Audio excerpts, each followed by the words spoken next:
Should you specialize in one particular area of nails as a nail professional? We're going to talk about this right now on the Biz Talk.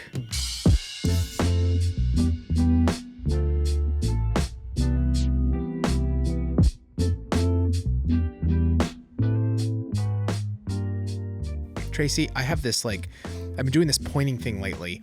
I think it works really well. Like when I like that? No, not like that. Like this. It's like little smolder, smolder. I said smolder. Does that bother you? Everything you say bothers me. How about my point? Do you think it's good? What is that? Zoolander? What was his? Was that your blue steel? That's my BS.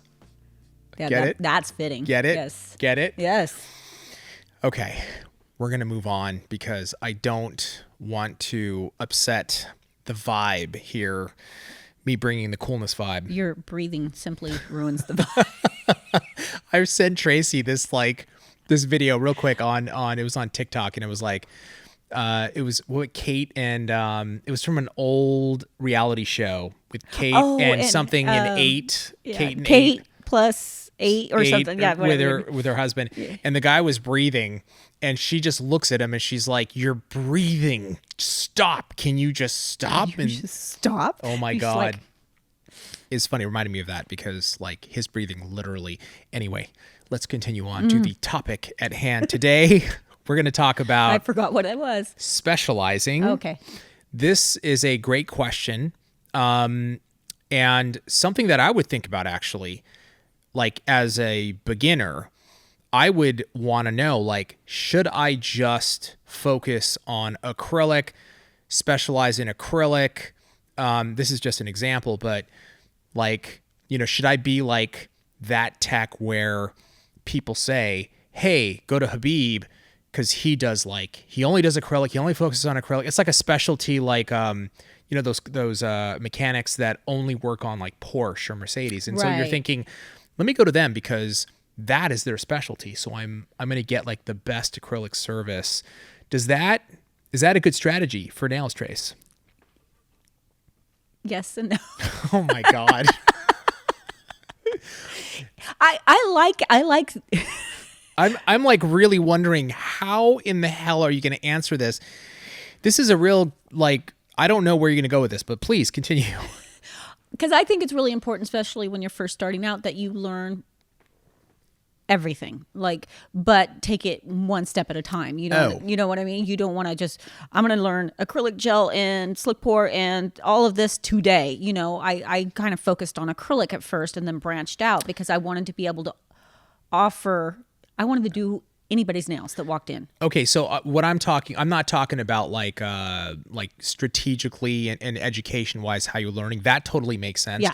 I'm talking about long term, your vision as a nail professional, even as a beginner, is you know what, I'm going to be the acrylic girl or guy, and I'm only going to focus on this one area. Is that a good way to go? I think it's great. If that's your love and that's your specialty, go for it, because you can build a clientele like that. But again, it's kind of after you've built the clientele. Yeah. You know what I mean? Because I will see people that are I don't accept any short nails. I only do long nails.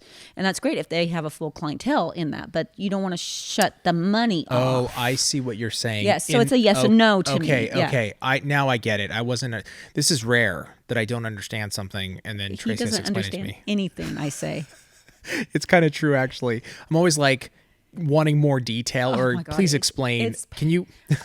I have to tell you, it's painful because it's just simple statement. Mm-hmm. And all of a sudden he just gives this confused. But you know why? And I get defensive inside. I get all stressed out and defensive about it. No, it's just because you're not paying attention. No. Well, sometimes I'm not paying attention. That's true. But I will admit that openly. Sometimes I'm just flat out not listening to what you're saying. But it's not just you. It's everybody. But most of the time when you say something, I don't just take it at face value. It's I'm thinking about it in a larger context, and I'm wait a second, do you mean it can go this way or this way, or I need the deets? All I said was the sky's blue. That was all the statement was. Well, what kind of blue, Tracy? There is different white clouds in there. Exactly. That's what I'm talking about. So, okay, that totally makes sense, and you're right. So what you're saying essentially is, in the beginning, you need the money, and so you shouldn't be turning down. I don't want to shut the door. Yeah, and I see people that'll do that. I only do X, Y, and Z, and they're brand new, and it's like, hey, I have a person that wants to get acrylic. I don't do acrylic. I only do manicures or pedicures, and that's great. But you just told me that you need more clientele. So like you really want to be able to do anything. So what about this then? Okay, let's say you start off and as you're learning. Well, let me ask you this. Sorry, let me back up. In the beginning phases, when you are learning, do you recommend, because you can't really learn gel, acrylic, dip powder all at once, right? No. So like, how do you kind of go about that? I always recommend find out what is the most popular in your area. Smart. Learn that first. Yeah. And then add the rest on. Do some market research, basically. Yeah, because there's certain areas that are acrylic heavy. Learn acrylic first. There's some areas that everybody's wearing gels for some reason. Whatever it is, learn those first, and then expand as soon as you can. That's just smart. Like, what is the market telling you? And we're not saying like don't put up a fight against the market. Yeah. If your long-term goal is like, I want to do gel, right? But your market is acrylic, maybe it's not going to kill you to learn acrylic. Maybe learn acrylic. That's the market. You can specialize in gel as you build clientele and start to shift. I think a great example of that is Melissa. She didn't like gel. That's so true and crazy. And I mean, she hated it. And there's been other mentors that are like that. Like, why in the world would I ever do gel? And now that's all they do. So, but she, eventually was able to switch her clientele mostly over to gel. She still does, I think, 1 or 2 acrylic. It's rare. Why did she switch? What was it? Why would somebody? Well, let's just ask. Why did Melissa go from like she was hardcore acrylic? Why did she switch to gel? I think sometimes you just fall in love with something. Gel is extremely easy to use when you get the hang of it, and it files like butter. Super and easy. I know that's one of her favorite things about gel is how easy it is to file. It's less work on the body. Let me ask you this question, Trace. If you have nail art encapsulated in acrylic, is it harder to file than just an acrylic nail with no nail art in it? Like, is there a different, like, so let's say you have one nail that you sculpted, with like cover paint, a cover powder, and it's just a nude nail and only that. And then you have another nail with like all the crazy stuff in it, nail art in acrylic. Is one easier to file? Like the one without the nail art? Is it a little bit Yes, because you don't have to file that much. What do you mean? So like if you're doing a fill, I don't have to file that new nail very much because I'm just going to fill it. Whereas if I have art and I need to take it out, I'm going to have to file a lot to get it all out. Oh, I see. Yeah. Okay, so there's that. Yeah. Okay, so then gel with nail art in it is going to be faster. A lot faster than acrylic with nail art in it. Okay, I see. Less wear on the bits. It's just less wear on everything. Things just last a little longer with gel. So why don't I know I'm going off different topics, but it's just interesting to me. Like, why don't more techs do what Melissa did? Seeing that there's a lot of advantages, and then one of them obviously being odor too, right? That's a huge thing, and again, it's what you fall in love with. Some people, I mean, am I a little faster in taking off gel? Probably because it files easier. It does come off like butter. I have to put a little more pressure behind acrylic. Is it going to cost me a huge amount of time? No. So I'm going to do what I love. And a lot of times for me, you love acrylic. I love acrylic. Yeah. Greg loves acrylic too. Yeah. And you do what you want. I pick up acrylic. Now there's certain things like, for instance, these competition nails. Yeah. I was looking at them and I'm like, I think I would have liked them better in gel. Really? Yeah. Why? We have the clearest acrylic. It's really nice. Yeah. But gel gives a bling. It just gives a pop. Yeah, that makes sense because it's in the liquid form. It's kind of like when you like hold up a glass of water and there's the liquid, and then when it like magnifies things a lot more, Yeah, right? it just catches and everything. And so there's certain nails when I'm encasing art, I like gel a lot for that. And I'll mix and match. Sometimes I'll do my foundation in acrylic because I love the pinch of acrylic. I love all that. And then I'll just do all the encasing in gel. So, I mean, there's no wrong answer there. Yeah, and what's interesting is like now things all sort of it all comes full circle, right? Like when you talk about charging, you often, you say like some people charge more for gel and not acrylic.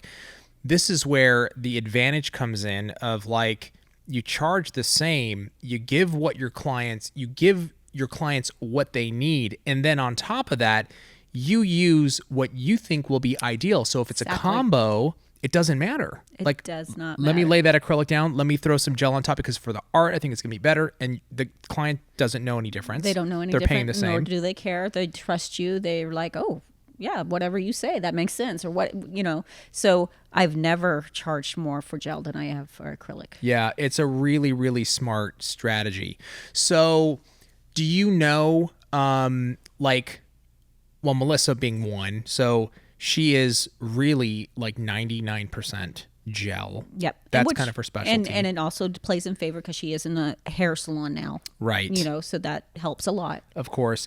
But you do see, you mentioned this earlier, but you do see texts that, no short nails, only long nails only, acrylic only. I think we had a biz talk on it. The big X at the top of their Instagram. I only do long nails. That's it. Right. I don't do full set or fills or full, they have this is all I do. Yeah. And I don't like that. I don't think that communication is welcoming. I mean, if you specialize in something, that's cool, but that's fine. Like Melissa, but Melissa still has some acrylic clients. She's not going to like know this or know that. Well, and let's say she does say that. I think our big thing on that biz talk was the aggressive way they were going about communicating. You don't have to take what you don't want to take. Yeah. But you are kind of, some, not all. I've seen some that I specialize only in acrylic. It's very nice. It's put very nicely. And then the others are big, bold letters, exclamation, X, the circle with the X. And it's like, it's aggressive. It gives me a tone of like, I don't know that I want to go to you, even though what you're specializing is what I want, because you seem a little aggressive. Yeah, it's kind of like just slamming the door and like, I don't do that. Yeah. But you have every right to not take what you don't want to take. But, I wouldn't mind slamming the door. Like if you're standing in front of me and just going to slam the door. I'm pretty sure you've done it. Can we do that after this? Sure. I want to just like just as get long as I'm on the other side walking out. You can be on their side walking out. Okay, so I think the yes and no answer to this question is right. Is right. I agree with you. In the beginning phases, you want to welcome as much business as possible as you're building your clientele. Even after you have the experience, like if you don't have a full clientele, why not bring in as much business as you can? Yeah. Why close the door on business? And you can make the statement of, I specialize in gel, long nails, and that's going to be sure. Even with hair. Like I look for people that specialize in. I always say the name wrong, so I'm gonna just call it baby highlights. I look, or blonde. I look for people that specialize it, but I'm not. They're not shutting the door to everything. They are making that statement that that's their specialty. That's what they love to do, and I think that's very eye catching. So there's nothing wrong on your Instagram to go, I specialize in gel. Totally. And like the thing is say if you have an opening in your books and you could use the income, like why not? If somebody needs gel polish and like I have plenty of room on my books. I'm not full. Maybe I want to specialize in acrylic or gel enhancements. I would take that client. Like take their money. Seriously, right? Like as you grow and as you build a full clientele, at that point you can start to make those decisions of like, look, I don't have, because now it's going to affect your income. If you bring in a gel polish and then acrylic enhancement you're going to make more money. Obviously, you want to fill it with an acrylic enhancement and not the gel polish. Correct? If you have nail art. If you have a customer... Not if you've priced it correctly and you have your time in the right frame. Remember, you should... For me, the station should always be making the same amount of money no matter what I'm doing. Okay, but and I agree with you. We agree on this. What, fly? I don't know, hair, Shoe fly? something like that. It's not. Apparently, it's not Greg's hair. It's not Greg's hair. No. We agree on this. That's why I thought, like, let's say you have a 30-minute fill and you have a 30-minute gel polish, but I've seen you do 30-minute nail art fills where the price is not cheap. You're saying the gel polish is the same price as that? As a 30-minute Oh yeah, nail art? yeah. Give me an example. We're going to talk about this. Okay.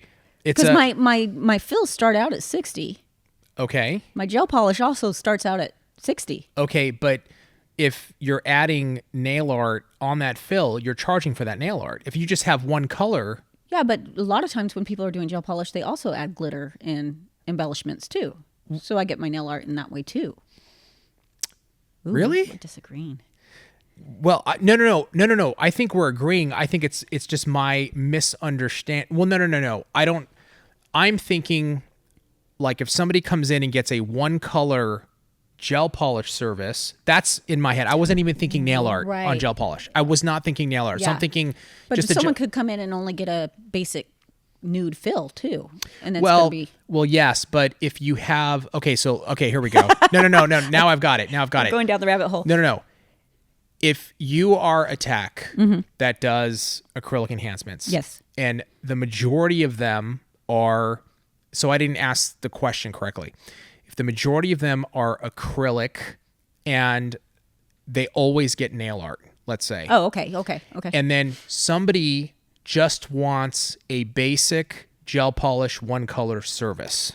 I'm gonna take You're going to take the acrylic. Take the acrylic artificial. yeah. Exactly. So that's what I mean. Now, so that's why I'm saying like we agree on this. Yes. Because I know your pricing and I know your theories on salon pricing and services, which it's what our education is like based off of, right? Yep. So, but that's what I mean. It's like if you get to the point where you can pick and choose, you're always going to pick the service that's. I'm going to pick the client that has high art, easy art, preferably artificial, because the artificial is the base and the art goes up from there. So once you can start picking and choosing, Correct. then you can start weeding it out that way too. That's what I mean. But always have your pricing yes. correct. Whereas if gel polish is that customer's, the only one, or let's say it's just a customer that typically gets nude fills, then you're good. It's it a doesn't wash. matter. It's a wash. It's a wash. Exactly. Which I think a lot of people would be surprised that,